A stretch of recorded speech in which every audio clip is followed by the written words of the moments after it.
What is the right thickness for slab building? I know what you want me to say here. Do you want me to say 8 mm? But actually it's 10 mm.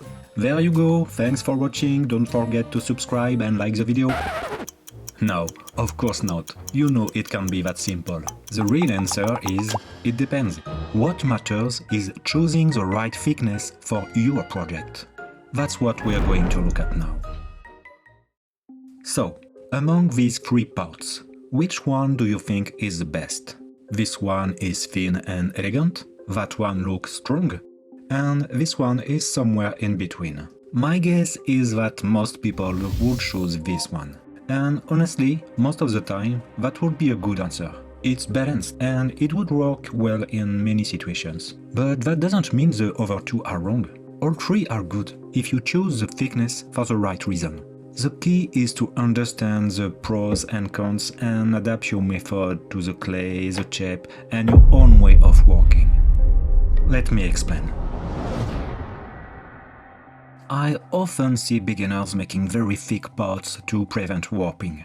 But actually, it does the exact opposite. It's counterproductive. You know clay shrinks as it dries. You do know that, right? So, when clay dries, the outside layer exposed to the air dries faster than the inside of the piece. The inside of the piece will have more volume than the outside.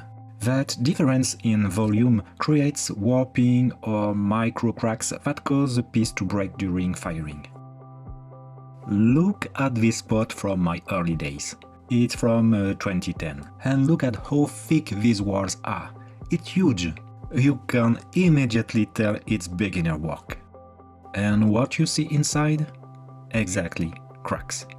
So yes, you can make thick clay slabs if your project needs them, but not to prevent warping. That's a bad idea. Now, I can already hear you saying, yes, but what if we still want thick walls? And this is something I repeat in almost all my videos. Dry your pottery very slowly, so the whole piece can dry at the same pace. Thickness depends a lot on the size of your pot.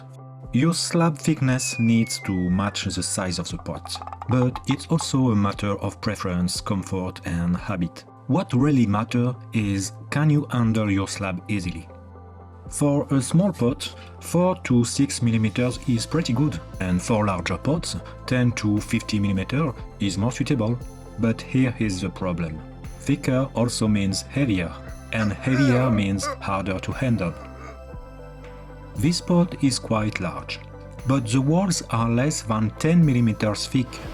If I had made them thicker to match the size of the pot, I wouldn't have been able to handle it on my own. So choosing this thickness is not about strength, warping or tradition.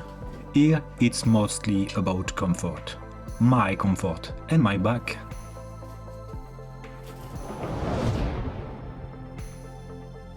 Another very important point is to keep the thicknesses of your pots fairly consistent. Let me explain. If one part is thick and another part is thin, they will dry at different speeds. And you get the idea, one part dries faster, internal tension, cracks. Here is a good example. This pot has a standard base, but the rim is thick and that's intentional, it's a design choice. The problem is that this rim will dry much more slowly than the rest. If I let it dry out in the open air, it is almost certain to crack or warp. So what do we do when we're in this situation? We dry it very slowly. I think I already said that. So just to be clear, you can make pots with uneven thicknesses, but whenever you can, adjust them. If you sell your work, thickness also has a psychological impact on your pieces. Well, not on your pieces, but on the people who buy them or don't. Thin walls can suggest to your customers elegance, refinement, or fragile. Thick walls can give an impression of strength and reassurance, or they can feel too heavy and clumsy. Again, there is no rule. It depends on your pieces, your style and your audience, but you need to take it into account. But honestly, you've seen that there isn't one single right answer, but only good questions. How big is my project? Will all parts of my pots have an even thickness? Will I be able to handle it comfortably? What feeling should my work give? For more on slab building techniques, I have other videos on the channel, and in recent ones I usually mention my slab thickness in the intro. And if you found this useful, click the like button.